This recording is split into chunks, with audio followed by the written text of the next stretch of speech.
అందరికీ నమస్కారం.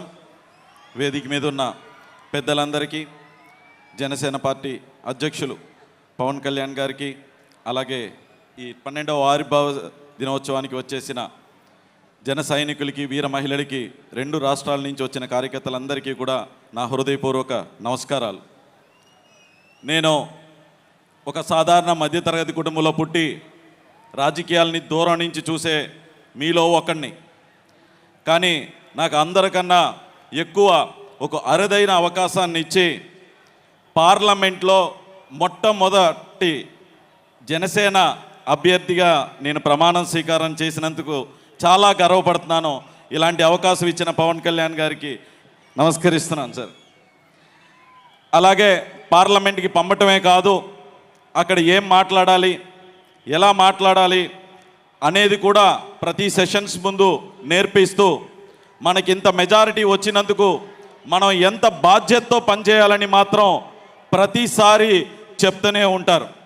అలాగే గత ప్రభుత్వంలో జల్ జీవన్ మిషన్ని మొత్తం అంతా 16,000 కోట్లు కేటాయిస్తే అందులో 2,000 కోట్లు మాత్రమే అలా ఇలా వాడి వదిలేస్తే దాన్ని మన అధినేత పవన్ కళ్యాణ్ గారు స్వయాన ఆయనే బయలుదేరి వచ్చి నరేంద్ర మోడీ గారిని అడిగి జలశక్తి మంత్రిని కూడా కలిసి, సార్ ఈ స్కీమ్ని, అయిపోతున్న స్కీమ్ని ఎక్స్టెండ్ చేయండి అని చెప్పి, మన వల్ల, పవన్ కళ్యాణ్ గారి వల్ల, మన డిప్యూటీ సీఎం గారి వల్ల దేశం అంతా స్కీమ్ని ఎక్స్టెండ్ చేసి నరేంద్ర మోడీ గారు రాష్ట్రానికి కాదు దేశానికి అందరికీ కూడా ఎక్స్టెండ్ చేస్తున్నాను అని చెప్పి మన వల్ల దేశం అంతా కూడా లబ్ధి పొందేలాగా ఆయన చేశారు.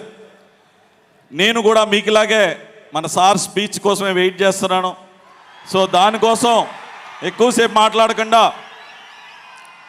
ఇప్పటం స్టేజ్ మీద మన అధినేతను చూశాను. ఒక వేటకెళ్తున్న సింహంలా కనిపించారు. ఈరోజు స్టేజ్ మీదకి వస్తున్నప్పుడు చూశాను, గుంట నక్కల్ని వేటాడేసిన సింహంలాగా వచ్చి ఆ ముఖంలో ఒక చిన్న చిరునవ్వు, అదే గంభీరం అలాగే ఉంది. మీరు ఒక్కసారి క్లోజప్లో కనుక చూస్తే అది క్లియర్ కట్గా ఒక సింహం గుంట నక్కల్ని వేటాడేసి వచ్చిన, రాష్ట్రాన్ని ఇబ్బంది పెడుతున్న గుంట నక్కల్ని వేటాడేసి వచ్చిన ఒక సింహంలాగా ఉంటారు. సార్ ఎప్పుడూ కూడా మీ వెంటే ఉంటాం, మీరు చెప్పిందే చేస్తాం, మీరు అప్పచెప్పిన బాధ్యతల్ని తప్పక పాటిస్తూ ఈ అవకాశాన్ని ఇచ్చిన మీకు హృదయపూర్వక నమస్కారాలు.